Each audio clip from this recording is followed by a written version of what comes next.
Welcome back to our Difference Maker Leadership podcast series for 2023. We're using this series to share the stories and learnings of successful leaders that are making a positive impact in the world around us, with the hope that we, the total community of Diamond C, all of our friends and family, are inspired and challenged to greater heights. So with that, I'd like to welcome today's special guest leader, Dr. Tony Rundles, who is a community leader extraordinaire, pastor, author, father, friend to many, and really someone that I just look up to as full of life and leadership wisdom. So thank you, Dr. Rundles, and welcome. And I'm so honored to be here today. Thank you, Jeff, for having us at Diamond C. You guys are doing a wonderful and amazing job. No, thank you so much. Means a ton coming from you, but it's leaders like you that we look up to and respect and try to follow in the footsteps of folks that have done it. Yes. And lived a successful life, raised a family, and all that you've done. So it's really a privilege and an honor to get to talk leadership with you, and I'm just excited to get to hear more of your story and really to get to, I'm going to say, glean some of that life experience from you. That I know I'll be able to learn from, and hopefully our listeners also. So I'd really like to just kind of jump in there, if you don't mind, with can I ask you to share kind of a highlight reel of just your story that kind of leads us to today? One of the things, too, that I always keep, James 4:10 said, humble yourself in the sight of the Lord, and he will lift you up. In every area of life, every area of leadership, always remain humble, always be thankful, and always be considerate of others. No matter what you do, always consider others. Always work hard. Absolutely. And my journey was born and raised here in Mount Pleasant, Texas. Okay. Through the process, the schools and everything, and just the challenges of keep on going. I'm even the hospital board. I've been there for 7 years. Part of the chamber family. Past chair of the chamber. Right. Made history there, first man of faith, first man of color they ever held that chair. Right. But it was dedication and hard for those who were before us. And always privilege and honor to those people that was before us who tread those turns, let her know that I want to carry the baton on. I want to do the things that would make my community proud. Absolutely. Make my family proud. Absolutely. And do those things. And so those one of the basic things I do, and just keep me remaining humble and doing those things and working hard. Absolutely. Because God blesses workers. I mean, to realize workers are successful people. And then have an open mind to be willing to learn from others. Absolutely. And so all of those kind of ways that you serve right now that you just mentioned, those are really almost your second career of service, right? Yes, so what was your career before that? And kind of, if you give me a landscape of your family and those things. Yes, I'm a husband of one wife. How many years? For 39 years. Wow, awesome. 39 years marriage, 3 children, 7 grandchildren. Wow. I retired from the Department of Transportation after 30 years of service. Was able to retire, blessed, 50 years old. Wow. Been pastoring for 33 years. Wow. Yes. And, just that journey. Yes, just that journey of then right here in this community. Just doing those things, have the word stick to it. This is the made up word. Absolutely. But stick to it, being able to just hang in there through the ups and the downs, and then being successful in that. Then after that, accomplishing school. Started school young with family, and those challenges was, just you dropped out of school. But one thing I call it is deferred blessings. There you go. Proverbs 13 and 12 tell you, the first part of that, when you don't accomplish the goals that you set, it's heartbreaking. But one thing to remember, there's potential. And what God has is something on the backside of life that you can attain. You're never too old to be able to accomplish the goals that you set forth. Just yesterday, we interviewed a team member here that has overcome a lot of adversity in his life, and his story is just really amazing. And he said, you've always heard the Mike Tyson quote, everyone has a plan until they get punched in the mouth. Yes. And he said, but I'm going to add on to it, the fight's not over yet. Yes. And that's what you're talking about. That is what I'm talking about. That story of life. That story of life. Life is a journey, but we don't focus on the journey. Life is the destination. I'm sorry, but there's a journey that goes through. You have to go through to come out. You have to go through those ups and downs to appreciate the small victories. Right. Little by little, there is progress. Absolutely. And celebrate the small things. Learn how to appreciate the small things, because if you can handle the small things, you'll be able to handle the big things. Yeah. And so those some of the accomplishments I learned through leadership. Absolutely. I'm always curious to dig in just a little bit to the almost the family story and because as a father of a bunch of young kids right now, just you having raised 3 kids and having been married for 39 years, just that in and of itself is such a blessing and an accomplishment in the world we live in today. That is so true. And it's kind of, it's rare. It is. People who start out, classmates, and start off, multiple times. But the challenges of raising children, the challenges of, just working day and night, just trying to have food for your children to eat. That's a lot of sacrifice on your part. You doing without, so make sure my family can provide, especially, having multiple children and those things and making sure they have the best schools, the best things. Right. I put my career on hold so my family could be able to be successful. Right. And so that's one of the challenges. The challenge is all the ups and downs of school, being there for your children in the sports or whatever they do, to push them, let them know, be just as competitive in the classroom that you are on the sports, and being able to do that and then look back at it now and say, the children are successful. Absolutely. And so then you're able to be able to do the things you need to do. But there is a challenge, and no child is the same. And no situation is the same. No marriage is the same. But how many realize that? But you have to put 100 in it. That's right. Remember the narrative we used to say, marriage is 50-50? No, sir. What are you doing with that? Marriage is 100-100. Oh, man. And sometimes that's powerful. Yes. That's powerful. And that's true with so many relationships in life, the ones that are most meaningful, at least, So through that journey, we've used the word journey a number of times already. Yes. That's what it's all about. Through that journey, what would you say have been some of the kind of defining moments or key leadership lessons that you have walked through, that you have learned over the course of the years? One of the things, too, is to realize that everybody's with you. It's not for you.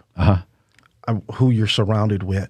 The challenges of being, you gave your heart and that individual let you down. Being able to pick up and still moving. Right. Be able to love people and still do what right by people when that's not being done right by you. Right. Those are one of the challenges of leadership, being able to learn how to delegate. I call it the Jethro mentality. You got to learn how to delegate. You have burnout. One of the things too about even being a pastor, being a leader, there has come a time of burnout. Right. Because you want to make sure everything is done right and correctly. Yeah. But you have to surround yourself with capable, competent people who be able to do the job. And when they carry the job out, it's going to make the leader look good also. Because some guys around you are smarter. Right, absolutely. No question. You have to apply them. So the challenges of that leadership, like I first stated, even with the Chamber of Commerce, there was men like Red Williams, Coach Williams, who saw some potential in me to be able to carry the job out. Right. And so by being able to do that, I had the weight of that. Not want to let him down, but yet but you have to have a passion and a love for the things you're doing. Absolutely. I share with young preachers and young people, man, if you don't love what you're doing, you have to have a passion for this. Right. It's one thing to stand and talk and one thing to be the boss, but God don't need bosses. We don't need bosses. Right. We need, it's a difference between a leader and a boss. Yeah. We're servants. I don't want to talk to you. No, you're good. You're good. I love it. Keep going. Servitude. Yes, sir. Men are servants and not owners. And I'm a servant. That is my community. That's my church. That's my family. Whatever I got to go through with it, then I'm a servant. Right. No matter how high you do. Yeah. But if you humble yourself, you will be exalted. But if you exalt yourself, you shall be brought low. So you have to remember that everything you do, there's accountability and responsibility. Right. And it's servitude. Absolutely. You're serving in so many capacities now, and you've spoken to this risk of burnout and needing, dependable partners around you to delegate to work with. What are other ways, or are there other ways, experiences that you've had in battling burnout? I mean, how do you, especially when every way in which you're serving, you're quite literally showing up to serve others, serve one another, help others be successful. I know I have struggled at times with being in that place. You can get to a point of feeling pretty beat down. Yes. And so how do you combat that and work through that? One of the things, too, sometimes you have to take a step back. And you have to take some time for you. Time to just reflect the mind and just kind of breathe maybe get away with the wife or the children, right. just kind of step away from it, then you'll come back at it with refresh to challenge it, right. Because when there's a call, when there is an unction on you, when there is a drive that you want to accomplish, and especially when it's not reciprocated, when it seems like the people are not getting it, it's frustrating. Right. You see many people that are leaders throw the towel in and said, I'm through, I'm done. Yeah. But one of the things too, when that charge is on you, when you take a reflect back and say, well, you know what? I do have a charge to keep. I have to do this. Right. So it's a reflection in this, Jeffrey, is taking a step back and then come back ready. Just like a refreshing, a shower or something. I'm come back stronger, and so that's what burnout. I preached a message years ago, a burnout preacher. There was, who he was, Jeremiah. Okay. He called the weeping prophet because it seemed like the message was going on deaf ears. But how many realize that, when God speaks something, how many realize they do come to fruition? Right. But it's in its own set time. One of the things I challenge people, I say it all the time, the Lord can be 10 days late and still be on time. But in God's own set time, you never know the seed that was planted, how that is germinating and what it's doing. Right. And then you'll be able to reflect back and see, it's in the difficult times. One of the things too, even in the journey of weight or whatever, I quote the man versus fat, don't let a stumble in the road be the end of your journey. Wow. I mean, there's going to be many ups and downs. There's going to be many highs and there's going to be many lows. But you got to find a balance somewhere. Right. When you find a balance, man, you're able to accomplish things. And so those are the driving factor that kept me through leadership, because things don't haphazardly happen. We are put in different positions because of the divine will of God. Absolutely. And so, man, you're here at Diamond C, accomplishing the things you're doing is because of God ordained. Absolutely. You have the right temperament. I'm just telling you about, because everybody most of the time I'm working on that. Yeah, we all do, but there comes a time like, you want to scream and blow, but really, you have the right temperament, and you got to have that temperament to be able to go through those things. So that temperament, passion driven, from what you're saying, that passion, love for what you do is what kind of drives you through the challenges, right? Yes, that is so true. Gets you over the speed bumps and through the challenges and the highs and the lows. Yes, and when you weigh it up, you weigh up the good, the bad, you weigh up the difficult and the success, and when you get that weigh up, it's not going to balance out because the success is so much greater. And one of the things too, I love the challenge, lofty goals, crazy thought process. I don't set goals that are so I can reach across the table and grab. Right. Those things that seem like that's insurmountable. Because why? Those are the things that make me work for. Goal oriented. You have to have vision. Right. Visionary leaders. Right. One of the things too, when I started preaching 2000, opened up a church, a little small building. I said, man, we're going to take the city. People was, what is he saying? Take this. You ain't got but 12 people. Right. But we're going to take the city for the kingdom of God. Yeah. And, and so that's kind of challenge you have. But guess what happened? God worked it in another area of my life. I was looking from the religious aspect of it, but never know how entwined I would be in the leadership of the community. Right. Wow. And when I look back, that it was God doing. And I still have people asking me now today, I want you to be on this board. I want you to, but it's just because of those principles of leadership. Yeah. And probably gives you so much more of a broad reach where he's got you now and how you're serving now. That is so true. And all these different organizations instead of perhaps just one. That is so true. And being able to help people utilize your strengths. Right. In every situation, because the things you can do and the people you can reach, nobody else in the world can reach. Absolutely. So you'll be able to reach through those processes of goal. And so never give up on what you have. Absolutely. I talk with a lot of particularly young people, let's just say 20s, that are struggling with trying to figure out what their passion is. Yes. I mean, and they have all these influences on social media and TV and all that. That gosh, can be really confusing. Sure. And what does it mean to be successful, and what is passion about? What do I want to do when I grow up, kind of thing. Yes. And I'm sure you've counseled young people and not just young, but people through that same question. So, for someone that's perhaps not so clear on, what is my passion? Yes. What is it that I was created to do? Why am I here?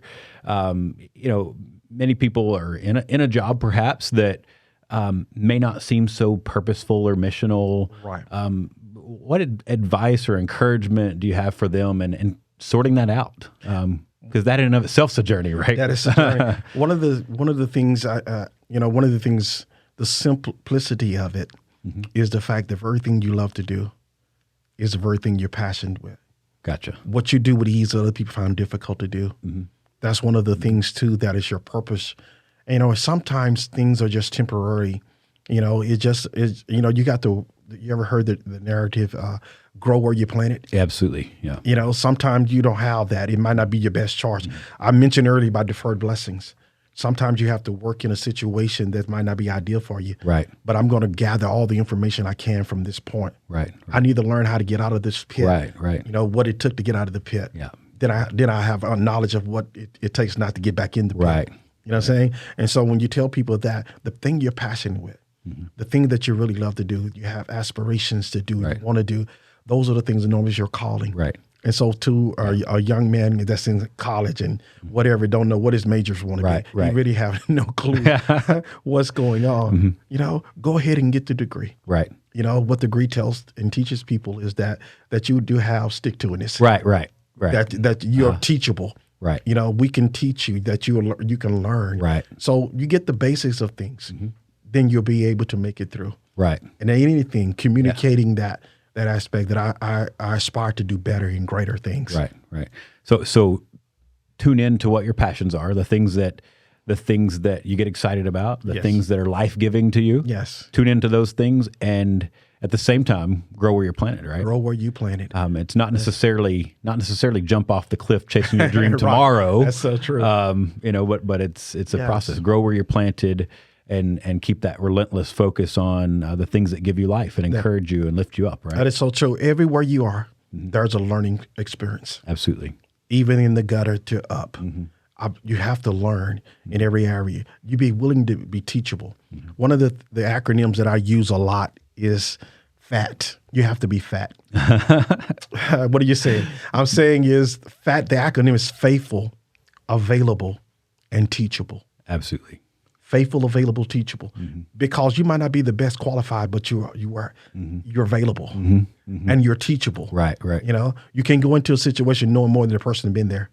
You have to be willing to learn. And when you're willing to learn in that situation, then you're able to grow.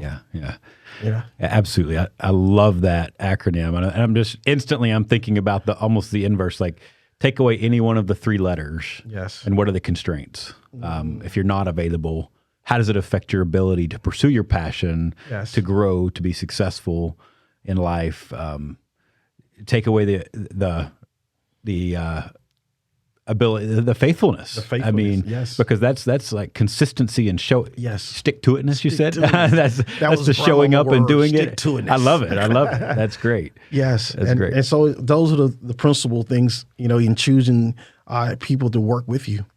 Even in the corporate world, even in the church world, everywhere. It overlaps. You have to have fat people. That's a good term. No, I love it. Faithful, available. Somebody put me there. Faithful, available, teachable.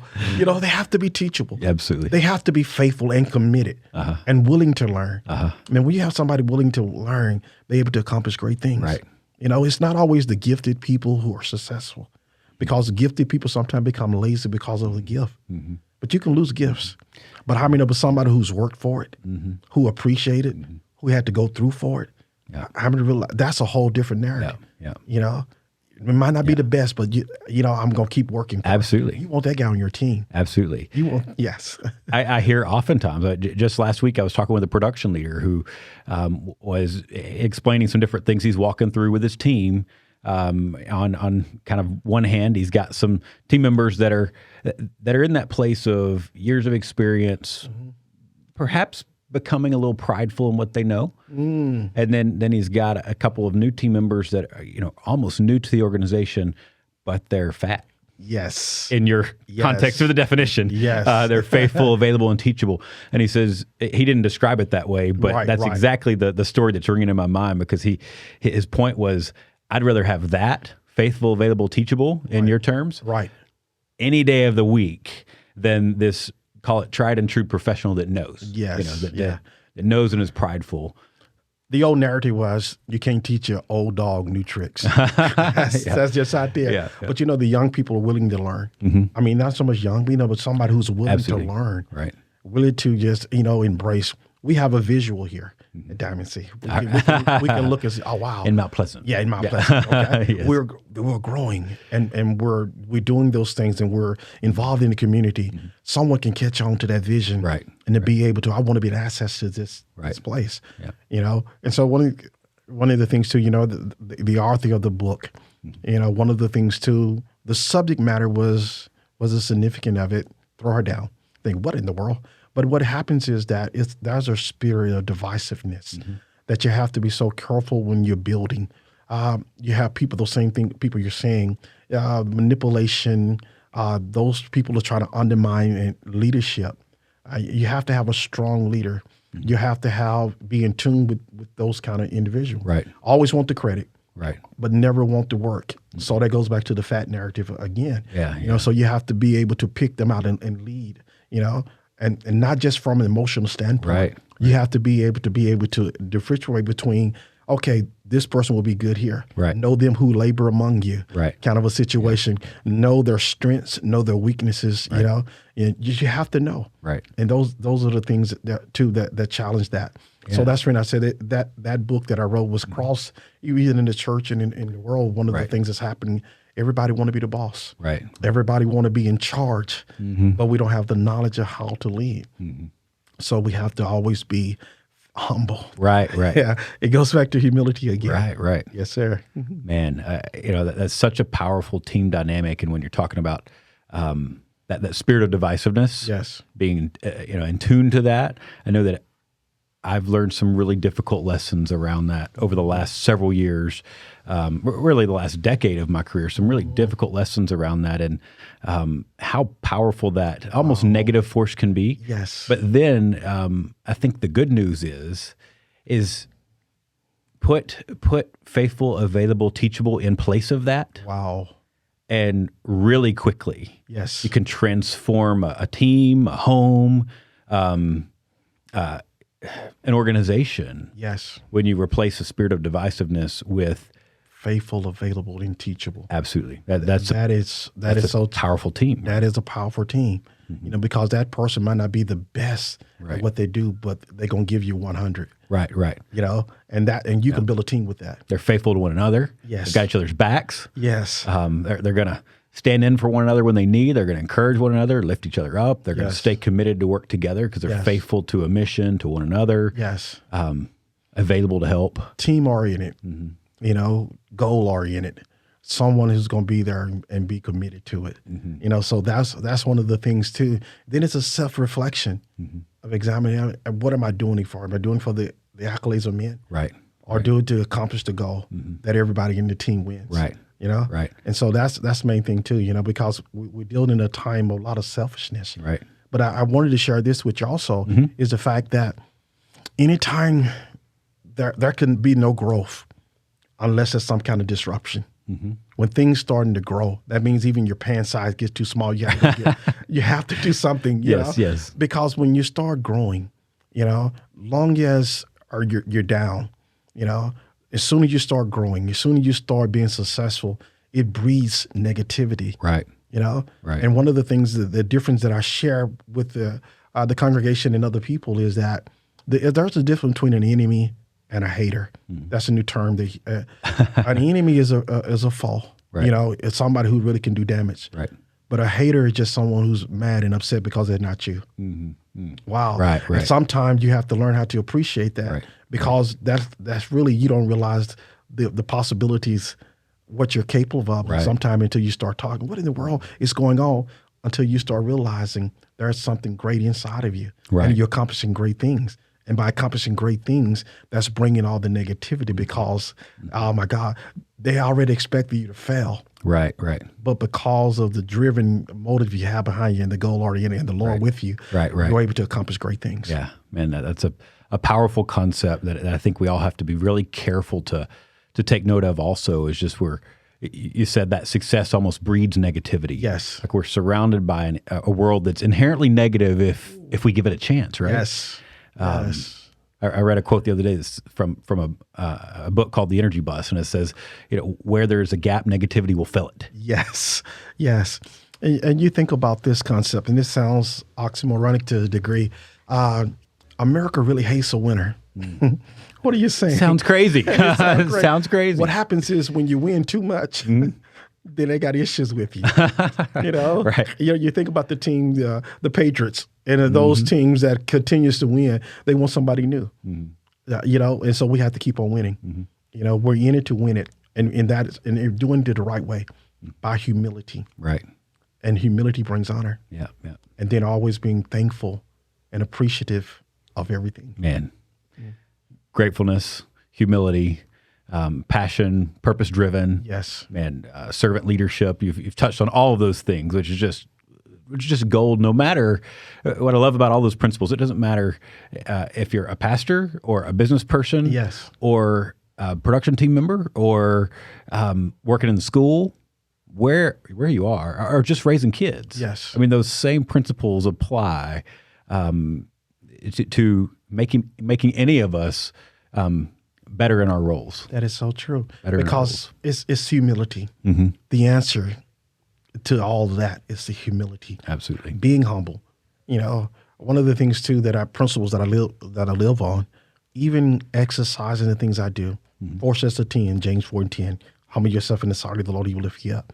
How many realize you can find purpose in everything? You think about the word purpose driven. Absolutely. And when you have purpose, one of the things God intended for our life is defining his purpose. Right. God has purpose for me. Absolutely. And when you find your purpose, then you're able to walk in that purpose that God has given you.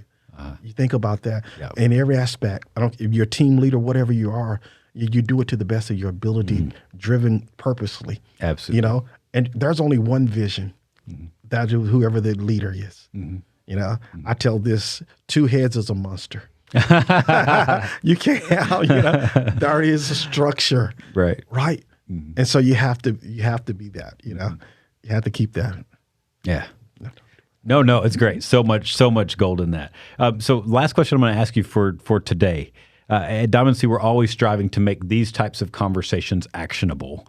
So what are we going to do with it? So I'm going to ask you, as you think about your journey, your leadership, the wisdom that you've shared with us today, what kind of challenge or action item, key takeaway would you have for our listeners? What kind of challenge would you extend to the listeners today? One of the things too is just I talked about faithfulness, available, teachable, purpose-driven, but also talked about stumbles. Yes. And ups and downs. Yes. It is in the time of hardship. It's in time of a loss, assets, liabilities, stuff that is not, we're losing. We're not doing the things, we're not where we thought we would be. Remember those 3 principles is the fact that life is a journey. But we don't focus on the journey, but we focus on the destination. Right. There's going to be ups, there's going to be downs. There's going to be loss, there's going to be gains. But we can't let those stumbles stop us. Right. Because this is what I'm closing on. Yes. Failure is not final. Absolutely. Until you quit. Oh, man. Think about that. Yeah. Failure is not final until you quit. You can fall and still not be a failure. Absolutely. You know what I'm saying? You're able to keep going. So Diamond C, just keep going. We're going to. Yes, sir. Yes, sir. Yes, sir. Thank you so much. And knowing again your just involvement in the community and the event that honestly we just came from, the business growth and the economic outlook in our local community and how much activity there is and good news. Yes. And it's just a powerful message. Keep moving forward. Powerful message. Praise so, God. Dr. Rundles, thank you again so much for joining us and sharing your story with us. I think it's just a beautiful thing when someone that in your, I'm going to say, place in life that has raised the family, has grandkids, is serving the community in big ways, is mentoring and leading and pouring into so many other people, and you figured out how to do that in a happy and healthy way. Yes, I think it's such a beautiful thing when a person in your position is willing to come and be generous with that life experience, share that with the rest of the world, so that we can learn from you and hopefully be better parents and friends and neighbors and team members and all those things. So I just really appreciate your time and your wisdom in all of that. To God be the glory. Absolutely. Yes, sir. So with that, just want to thank you all for listening in and learning with me today. Now, let's dig deep, strive to apply these lessons, and to go, and as we say at Diamond C, do work, love strong, and be the difference.